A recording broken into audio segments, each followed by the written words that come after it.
Here are a few ways you can find the Logos which I have used in the past.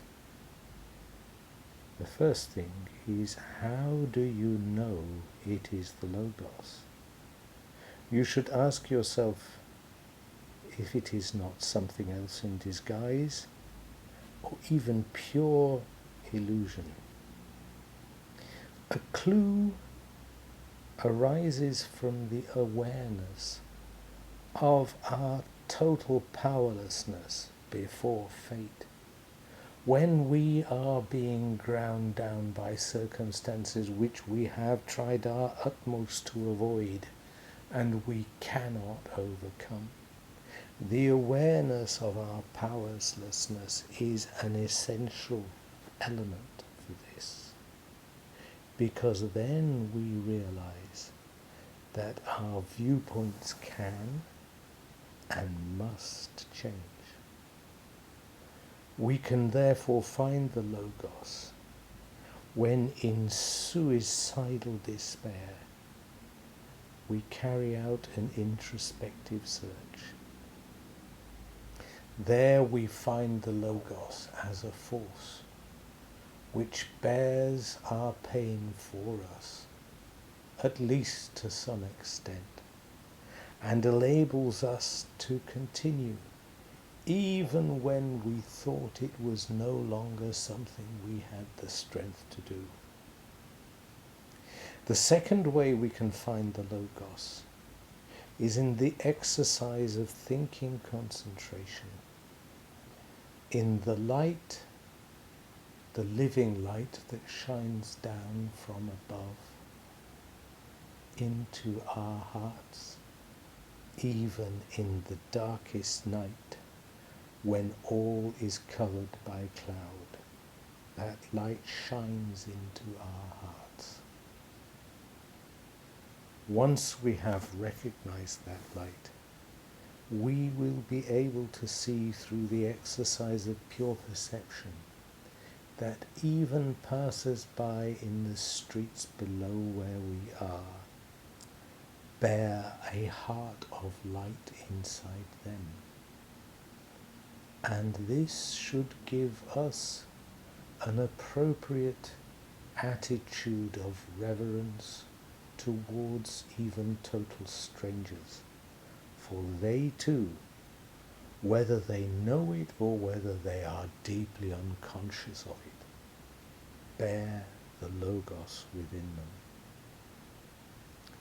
Whenever we see light shining from the eyes of a person, the Logos is visible also very clearly. Now, eyes are the means through which the light reveals the world to us, but they also have another function, to irradiate inner light from our hearts into the world around us. This happens in a limited number of circumstances. At the very start of life, newborn eyes irradiate light all around them, and this is part of the peace, the inexplicable, joyous peace they bring with them when they're not howling. The second time we can see this light is when we see couples who are in love, or even in some cases in individuals who are in love. Their eyes shine with a light, and that light is poured around to all humans and to all living things indiscriminately. That is a pure form of blessing. Certain people also who have, as it were, a charmed, blessed destiny, who go around life in a state of grace from success to success without expending any particular effort or making any great stress in their lives. These people also irradiate light around them, and that blessedness pours out from their hearts too.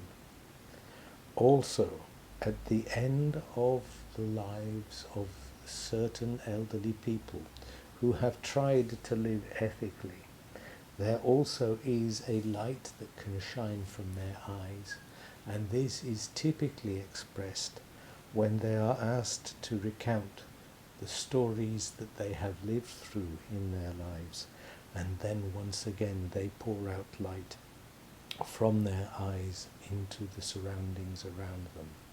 These are very important key points in our own biographies, and something that we should bear consciously before our souls, because it shows that we have a spiritual essence which is a bearer of great good potentially to those around us.